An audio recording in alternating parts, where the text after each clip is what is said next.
Hello guys, कैसे हैं आप सब। आई होप आप सब अच्छे होंगे, स्वस्थ होंगे।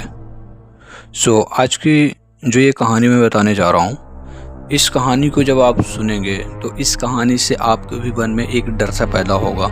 और दूसरी चीज़ ये रही कि जिस तरह समाज में चल रही रीति रिवाज के चलते आजकल के नवयुवक और नवयुवतियाँ जिस तरीके से बिहेवियर उनका है या फिर उनका जिस तरीके से रहन सहन है, उस पर आप अपने घर परिवार या फिर अपने चाहने वालों मित्र यार को इस कहानी से कुछ एक सीख दे पाएंगे तथा आप खुद भी सतर्क रह पाएंगे। बिना किसी देरी के चलो कहानी को शुरू करते हैं। यह कहानी उत्तर प्रदेश के फिरोजाबाद ज़िले के एटा कस्बे के एक गांव है जहां वो नगलाचूड़ नाम से है। अब एटा कस्बे का जो ये नगलाचूड़ गांव है, वहाँ पे एक परिवार रहता था, सोनेलाल के 3 बेटे 2 बेटियां थी। तीनों बेटों में से गोपाल सबसे बड़ा, उसके बाद कुलदीप और सबसे छोटा संजीव था। 2 बेटी थी जिनमें से एक की शादी हो चुकी थी। गोपाल अपना शादी के बाद, जो सबसे बड़ा बेटा था सोनेलाल का, वो शादी के बाद अपनी पत्नी के साथ पंजाब में रहने लगा था। वो कभी कभी घर आता था। कुलदीप और एक बेटी पढ़ाई कर रहे थे। संजीव अपने पिता के साथ खेती में हाथ बटाता था। संजीव की माता यानी कि सोनेलाल की पत्नी का नाम सरला था। सरला अपने बड़े बेटे गोपाल की शादी तो कर दी थी, बट गोपाल की पत्नी कुछ ही दिन में अपने पति के साथ पंजाब रहने लगी थी, तो जिससे कि घर का सारा कामकाज सरला के ही जिम्मे पर रहता था। तो सरला ने सोचा क्यों ना संजीव की भी शादी कर दी जाए। वह अपने पिता के साथ घर के खेत में हाथ बटाता था और जिससे उसका परिवार अच्छे से चलता था। तो इसी को लेकर सरला ने जो है संजीव की शादी के लिए सोचा। संजीव की शादी के लिए रिश्ता की खोज होने लगी तो गायत्री नाम की एक लड़की की चर्चा हुई, जो कि कुछ ही दूरी पर स्थित एक बिचौलिए ने यह बात बताई कि गायत्री लड़की के बारे में। गायत्री राम बाबू की बेटी थी। उसके एक भाई था जिसका नाम टीटू था तथा उसकी माता थी जिनका नाम रामेश्वरी था। राम बाबू यानी कि गायत्री के पिता, जिनकी तबीयत ठीक नहीं रहती थी। टीटू यानी कि गायत्री का भाई, जो कि सब्जी की दुकान चलाता था और उसी से उसके घर परिवार का खर्च चलता था। रामेश्वरी जो कि गायत्री की माता थी, वह घर का कामकाज करती थी तथा गायत्री एक बिगड़ैल व सुंदर लड़की थी। गायत्री की ज़बरदस्ती शादी की गई थी। ज़बरदस्ती शादी करने का कारण यह था कि वह रंजीत नाम के एक लड़के से प्रेम करती थी और उनका प्रेम इतना बढ़ चुका था कि गांव समाज में हर जगह शिकायत होने लगी थी और उनके पिता कहीं मुंह दिखाने लायक नहीं बचे थे। रंजीत, जिससे कि गायत्री प्रेम करती थी, के पिता का नाम रामकिशन था, किशनलाल, और उसके 4 भाई थे। वो चारों भाइयों में 3 भाई पढ़े लिखे थे, उनकी शादी थी, वो बाहर अपना कमा रहे थे, जबकि रंजीत उसमें सबसे छोटा था और यह एक बिगड़ैल लड़का था। उसका पढ़ाई लिखाई में मन नहीं लगता था। वह 12वीं की परीक्षा अपना पास कर लिया था। उसके बाद वह गांव के लड़कों के साथ चौराहेबाजी करता था, यानी कि चौराहों पर बैठना, घूमना, बाइक लेके। उसका पढ़ाई में बिल्कुल मन नहीं लगता था। वह केवल और केवल जो है घूमना टहलना, यानी कि एक बिगड़ैल लड़का था वो। अब बिगड़ैल लड़के की गायत्री से कैसे मुलाकात हुई, तो यह बात उस समय की है जब गायत्री अपना मोबाइल का रिचार्ज करवाने दुकान पर गई थी। वहीं पर रंजीत ने गायत्री को देखा। अब रंजीत उसी दिन से गायत्री से बात करने का बहाना ढूंढने लगा। गायत्री जब पुनः फिर से 1 महीने बाद रिचार्ज कराने पहुंची तो रंजीत ने वहां पर पहुंचा और गायत्री से थोड़ा बहुत बातचीत करना शुरू किया और उसके मोबाइल की तारीफ़ की, जिससे गायत्री ने हंसकर जवाब दिया और बोला कि वो भी बहुत स्मार्ट लगता है। इसके बाद दोनों पर फ़ोन पे बात करना शुरू किया। धीरे धीरे उनके बीच रिश्ता गहरा होता चला गया।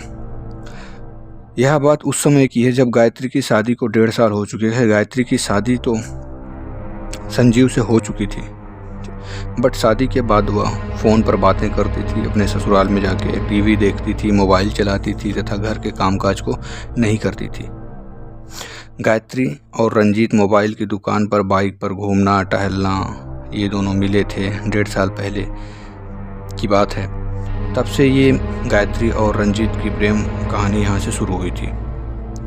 यहाँ तक कि बाइक पर घुमाना, घर में मिलना, घर में घर वालों को गायत्री नींद की गोली दे देती थी, जिससे अपने ही घर में गायत्री ने रंजीत को बुलाया था।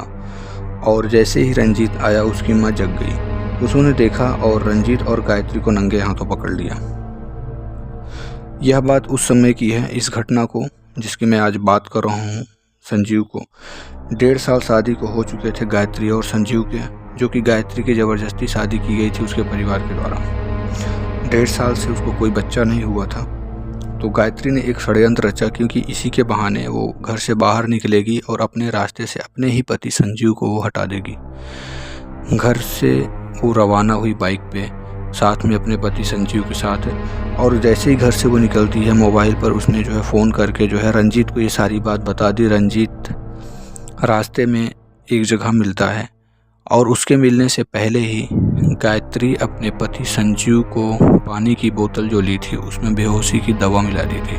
अब बेहोशी की दवा उसके पति ने जब पानी पिया जिसमें बेहोशी की दवा मिली थी, तो वह थोड़ी देर में वहीं पे बेहोश हो गया। वह एक सुनसान इलाका था और वहाँ पर केवल खेत थे रोड के किनारे। जब वो बेहोश हो गया तो उसी समय उसका प्रेमी रंजीत आता है और गायत्री और रंजीत मिलकर उसकी हत्या कर देते हैं।